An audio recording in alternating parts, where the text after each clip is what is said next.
उन्हें नमाज मस्जिद के अंदर ही पढ़नी चाहिए थी। लेकिन जो लोग आज ज्ञान बांट रहे हैं कि सड़कों पर नमाज क्यों, तो उन्हीं से मेरा सवाल है कि आप ये बताइए, जब आपके धर्म के कोई भी कार्यक्रम होते हैं, अगर मैं कल ही की बात करूं, एक तरफ तो जो जुम्मे की नमाज थी और दूसरी तरफ कल शिवरात्रि थी।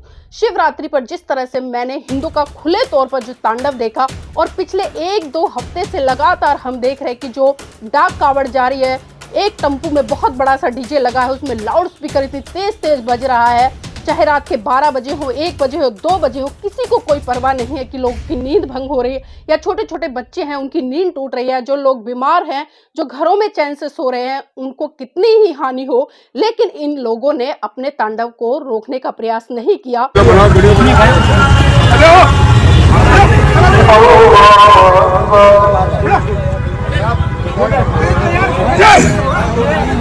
भाई सजदे में थे, देख सकते हो भाई लोग, सजदे में थे भाई लोग, जितने भी है नियत कर रखे थे, इसमें लात मार रहा है, पुलिस वाले ने लात मार रहा है और मुसलमानों को मार रहा है। ये इंदर लोग की वीडियो है।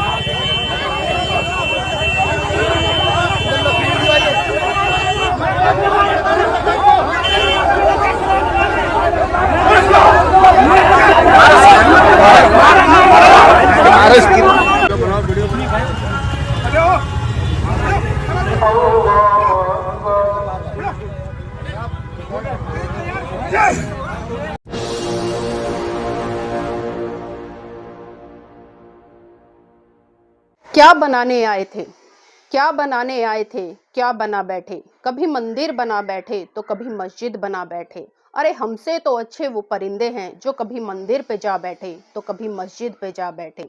जी हाँ साथियों, जिस तरह से भारत देश में सांप्रदायिकता की आग जल रही है वो किसी से छुपी नहीं है। चाहे मैं नूह के दंगे की बात करूँ, या जिस तरह से राम मंदिर का जो प्रकरण रहा तब की बात करूँ, या कावड़ यात्राएं निकलती हैं उस समय की बात करूँ, या एनआरसी की बात करूँ, या सीए की बात करूँ, हम देख रहे हैं कि लगातार 2014 के बाद में भारत देश का एक अलग ही सिनेरियो बना हुआ है। हम आए दिन देखते हैं कि कभी हिंदू मुसलमान को लेकर, कभी दलित और हिंदू को लेकर लगातार अत्याचार शोषण बढ़ रहे हैं। और इसी कड़ी में एक ताजा मामला कल इंदरलोक का निकल कर आया।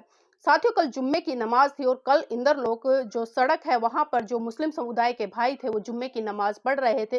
तभी वहां पर एक पुलिस चौकी इंचार्ज आता है और वो जो नमाजी व्यक्ति होता है उसको लात मारने का काम करता है, और एक नहीं बल्कि कई बार उसको लात मारता है। अब इतनी हिम्मत आखिर इन लोगों में आई कहां से, ये बहुत बड़ा सवाल खड़ा होता है। और साथ ही इसी बात को लेकर वहां पर एक बहुत बड़ा जन आक्रोश खड़ा हो गया और 2 गुट वहां पर बनते नजर आए। एक मुस्लिम समुदाय का था और एक पुलिस प्रशासन का था।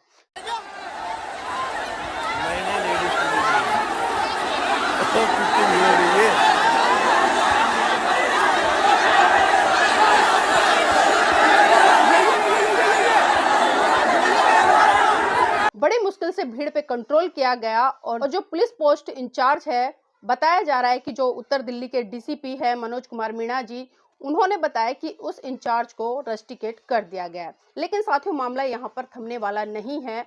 अब सवाल ये उठता है कि आखिर उस पुलिस वाले ने नमाजी को लात क्यों मारी? क्या ये सांप्रदायिकता की आग में जलने वाला पुलिस वाला नहीं था? क्या ये धर्म के नाम पर अपने आप को सर्वोपरि दिखाने वाला पुलिस वाला नहीं था?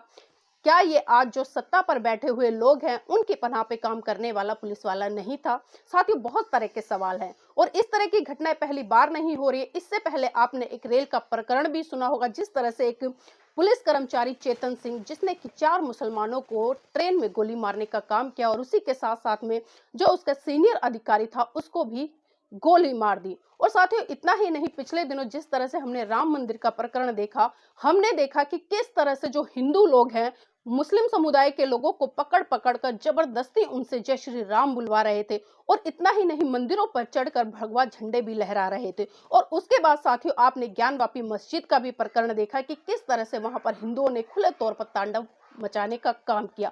आखिर ये तांडव क्यों मच रहा है, इसके पीछे क्या कारण है? क्योंकि साथियों, हम भली भांति जानते हैं कि जब जब देश में चुनाव नजदीक आते हैं तो इस तरह के दंगे फसाद आम बात हो जाती है। और बहुत सारे पढ़े लिखे लोग ये कह रहे हैं कि वो लोग रोड जाम करने का प्रयास कर रहे थे, वो जो नमाज है वो मस्जिद में भी पढ़ सकते थे, बिल्कुल पढ़ सकते थे। मैं आपकी बात से पूर्ण तरह से सहमत हूँ, उन्हें नमाज मस्जिद के अंदर ही पढ़नी चाहिए थी। लेकिन जो लोग आज ज्ञान बांट रहे हैं कि सड़कों पर नमाज क्यों, तो उन्हीं से मेरा सवाल है कि आप ये बताइए, जब आपके धर्म के कोई भी कार्यक्रम होते हैं, अगर मैं कल ही की बात करूं, एक तरफ तो जो जुम्मे की नमाज थी और दूसरी तरफ कल शिवरात्रि थी। शिवरात्रि पर जिस तरह से मैंने हिंदू का खुले तौर पर जो तांडव देखा, और पिछले 1-2 हफ्ते से लगातार हम देख रहे हैं कि जो डाक कावड़ जा रही है, एक टेम्पू में बहुत बड़ा सा डीजे लगा है, उसमें लाउड स्पीकर इतनी तेज तेज बज रहा है, चाहे रात के 12 बजे हो, 1 बजे हो, 2 बजे हो, किसी को कोई परवाह नहीं है कि लोगों की नींद भंग हो रही है या छोटे छोटे बच्चे हैं उनकी नींद टूट रही है, जो लोग बीमार हैं, जो घरों में चैन से सो रहे हैं, उनको कितनी ही हानि हो, लेकिन इन लोगों ने अपने तांडव को रोकने का प्रयास नहीं किया। लेकिन तब कोई पुलिस वाला निकल कर नहीं आया, तब किसी पुलिस वाले ने इन पर लात नहीं बरसाई। क्या मैं ये समझूं कि वो लोग हिंदू थे और आज जो सरकार है वो हिंदू मानसिकता की है, और ज्यादातर जो प्रशासन में अधिकारी हैं वो भी हिंदू मानसिकता के हैं? यही कारण हो सकता है ना। जब मुसलमान लोग नमाज पढ़ते हैं तो आप उन पर लाठियां चार्ज कर देते हैं, खुली ट्रेन में उनमें गोलियां बरसा देते हैं और दिन दहाड़े उनकी मस्जिदों पर भगवा लहराने का काम करते हैं। आखिर क्या धर्म यही सिखाता है? मुझे कार्ल मार्क्स की एक बात याद आ रही है। कार्ल मार्क्स ने कहा था कि धर्म अफीम है।